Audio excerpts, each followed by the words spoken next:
देख रहे हैं सी न्यूज़ भारत। वक्त हो गया मध्य प्रदेश और छत्तीसगढ़ बुलेटिन का। बात होगी कांकेर की, जहां ऑल इंडिया किसान खेत मजदूर संगठन ने जोरदार धरना प्रदर्शन किया है। साथ ही बात होगी आगरमालवा की, जहां 62 किलो 500 ग्राम अवैध मादक पदार्थ सहित 2 आरोपी गिरफ्तार किए गए हैं। ऐसे तमाम खबरों पर विस्तार से चर्चा करेंगे इस बुलेटिन में। पंकाजूर में ऑल इंडिया किसान खेत मजदूर संगठन ने आज जबरदस्त धरना प्रदर्शन किया। सुबह से ही विभिन्न गांवों के किसान और मजदूर पंकाजूर स्थित सुभाष चंद्र बोस स्टेडियम के धरना स्थल पर एकत्र हुए। यहां उन्होंने सरकार से अपने मांगों को लेकर जमकर नारेबाजी की। किसानों का कहना है कि उनके द्वारा कंपनी के धान बीज बोए गए थे, लेकिन बाली आने के बाद भी उसमें चावल ही नहीं बना, उसमें पूरी पैदावार बर्बाद हो गई। इससे क्षेत्र के कई गांव के प्रभावित हुए हैं। किसान बताते हैं कि वे कर्ज लेकर खेती करते हैं, ऐसे में पूरी फसल खराब होने से उनकी आजीविका पर संकट खड़ा हो गया है। यही वजह है कि अब इस सरकार और प्रशासन से आर्थिक मदद की गुहार लगा रहे हैं और दोषी बीज कंपनियों पर सख्त कार्रवाई की मांग कर रहे हैं। प्रदर्शनकारियों ने साथ ही केंद्र की नई कृषि मार्केटिंग नीति को रद्द करने, फसलों की लागत से 1.5 गुना यानी C2+50% पर MSP की गारंटी का कानून बनाने और बिजली बिल व 2023 के स्मार्ट मीटर को रद्द करने की मांग भी की। धरना स्थल से किसानों ने रैली निकाली और अंत में ऑल इंडिया किसान खेत मजदूर संगठन के बैनर तले SDM को ज्ञापन सौंपा। ऑल इंडिया किसान खेत मजदूर संगठन के द्वारा ज्ञापन दिया गया है कि उनके जो एक विशेष प्रकार का जो धान है, इसको 2233 के नाम से जानते हैं हम लोग, इसमें जो फसल है वो सही ढंग से हुआ नहीं है और जो बीज है उसमें दाने नहीं है, मतलब बदरा बन गया है। तो इसका मुआवजा दिए जाने के लिए इन्होंने आवेदन किया है। इंडिविजुअल आवेदन भी आया है इनका और इस आवेदन में उनके रसीद जहाँ से वे खरीदे थे वो भी लगा हुआ है, तो ये प्राप्त हुआ है। अब इसकी जांच जो है सक्षम अधिकारी जो कृषि विभाग के अधिकारी हैं उनसे इसकी जांच करा रहे हैं और नियमानुसार आगे की कार्रवाई की जाएगी। इधर हमारा परुपुर क्षेत्र किसान क्षेत्र है, इसमें जैसे BNR कंपनी और बायर कंपनी का बीज को किसान जो खेत में लगाया गया है उसमें जर्मिनेशन के लिए फैल गया है। फिर भी जो भी हुआ है उसमें जो धान का बाली निकला और उसमें पूरा चावल नहीं बना है, ऐसे पूरा बजरा हो गया है। आगे क्या मांग कर रहे हैं? आगे हम मांग कर रहे हैं सरकार से कि जैसा भी करके हो किसान को ऐसे बेमौत मारने से बचा के रखे, ताकि अभी बाल बच्चा लेके जो मेहनत की है, लोन वगैरह किसान लेके जो कर्जेदार होकर खेती किसानी किए हैं, उनका जो लोन परिशोध नहीं होगा तो उनका आत्महत्या करने का चारा और कुछ नहीं है। तो धान लगाए थे बायर और VNR, बायर का बोल्ट धान, बायर का बोल्ट और VNR का 2233, ये दोनों धानों में बहुत सी हमको नुकसान हो रहा है। जैसे कि उसमें जो बाली निकल रहा है, बाली निकालने के बाद उसका पूरा जर्रा हो रहा है धान, उसमें चावल नहीं भर रहा है।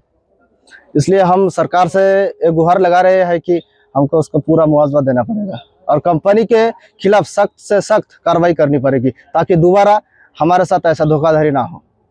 कांकेर से सी न्यूज़ संवाददाता दीपेन की रिपोर्ट। खबर आगरमालवा से है, जहां थाना कोतवाली को मुखबिर से सूचना प्राप्त हुई कि 2 व्यक्ति एक सफेद रंग की कार में अवैध मादक पदार्थ डोडा चूरा लेकर मंदसौर से ग्वालियर जाने वाले हैं।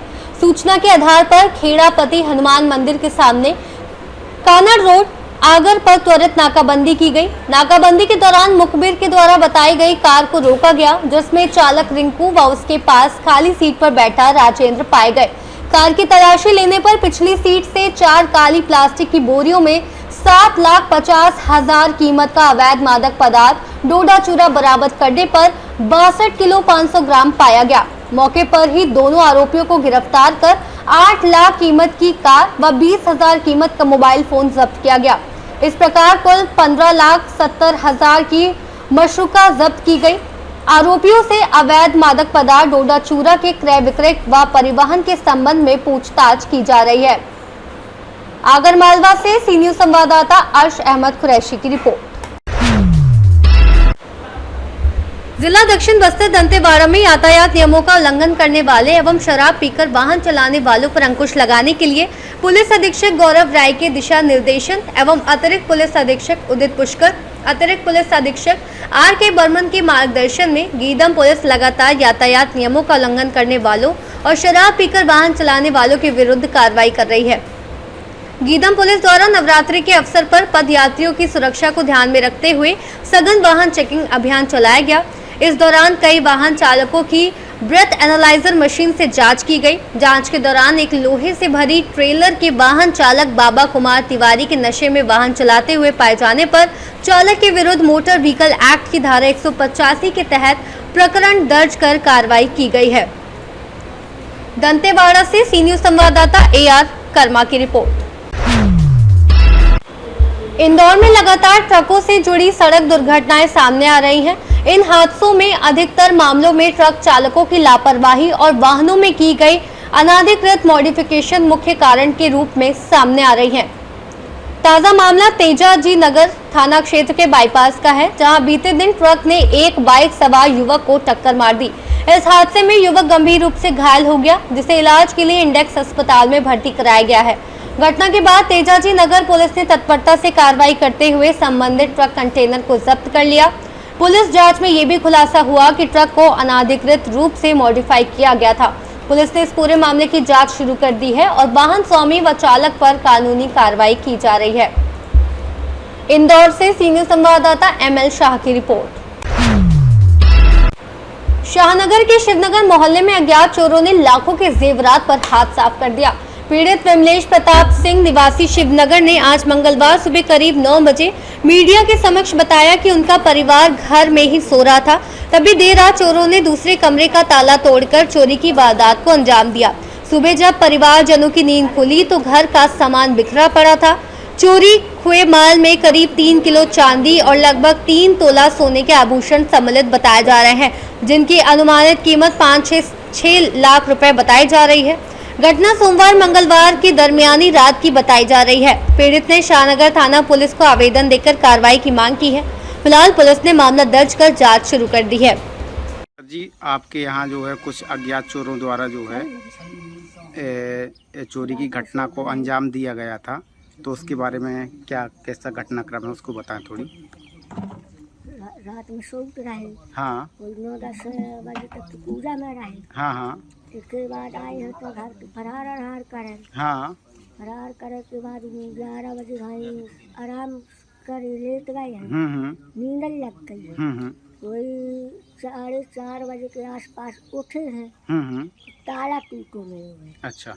ताला की जो दरवाजा की कुन्ना रहे तो कुन्ना टूट रहा, कुन्ना से ताला निकल गया है।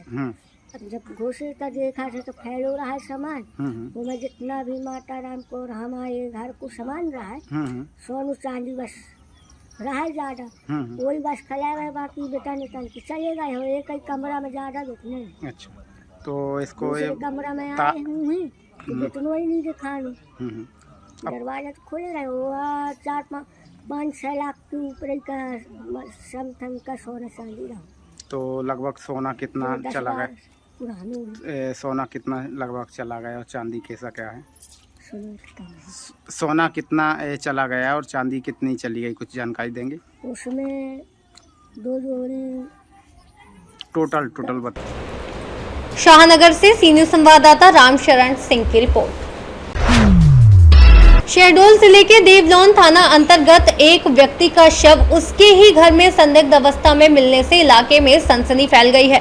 पुलिस ने मौके पर पहुंचकर जांच शुरू कर दी है और परिजन हत्या की आशंका जता रहे हैं। बताया जा रहा है कि विजेंद्र शराब पीने और विवाद की वजह से अपनी मां और पत्नी से अलग रह रहा था और घर में अकेला ही रहता था। पिछले कई दिनों से विजेंद्र का कोई अता पता नहीं चल रहा था। जब उसके रिश्ते की बहन उसे देखने घर पहुंची तो अंदर का नजारा देख दंग रह गए। विजेंद्र का शव घर से क्षत विक्षत हालत में पड़ा हुआ था। इस भयावह नजारे को देखकर उसने तुरंत अपने परिजनों को खबर दी। सूचना पर पुलिस ने FSL टीम और डॉक्टरों को जांच के लिए बुलाया। फिलहाल मर्ग कायम कर मामले की तफ्तीश शुरू कर दी गई है। वहीं परिजनों का आरोप है कि विजेंद्र की हत्या की गई है। पुलिस अब सभी एंगल से जांच में जुटी हुई है। राजकुमारी बैगा नामक एक महिला के द्वारा थाना देवलन पर एक रिपोर्ट लिख कराई गई है। उनके द्वारा बताया गया कि उनके 4 पुत्र हैं, उनमें से बड़ा बेटा जो ब्रजेंद्र बैगा वो शादी के बाद अलग रहता था, परंतु वो अपनी पत्नी को और परिवारजनों को शराब पी के परेशान करता है, जिस पर से उसके साथ कोई नहीं रहता है और उसकी पत्नी भी उसके अलग अपने मायके में रहती है। परसों 1-2 दिवस पूर्व उसके पास उसके परिजन में एक बहनोई की लड़की रिश्ते में लगती भतीजी के द्वारा फोन करके बताया गया कि उनके जो बड़े बेटे के वहाँ पे मृत अवस्था में पड़े हुए, जिस पर से वो वहाँ घटनास्थल पे पहुंचे तो ब्रजेन बैगा अपने घर में ही मृत अवस्था में पाए गए। ब्रजेन बैगा की रिपोर्ट पर राजकुमारी बैगा की रिपोर्ट पर से अभी मर्ग पंजीबद्ध किया गया है। एफएसएल अधिकारी के द्वारा थाना प्रभारी देवलन के द्वारा घटनास्थल का निरीक्षण किया गया और आवश्यक कार्रवाई की गई। अभी प्रथम दृष्टया मर्ग कर कायम कर पीएम कराया जा रहा है। बाद पीएम जैसा पाया जाएगा वैसी कार्रवाई की जाएगी। शरीर के अंग ये कुछ दिवस पूर्व की बॉडी लग रही है, जिस तरह से उसमें नगेट्स आ गए हैं तो संभावना है कि 3-4 दिन पुरानी बॉडी हो। शहडोल से सी न्यूज संवाददाता रजनीश शर्मा की रिपोर्ट। फिलहाल इस बुलेटिन में बस इतना ही। देश और दुनिया की तमाम बड़ी खबरों के लिए देखते रहिए सी न्यूज़ भारत।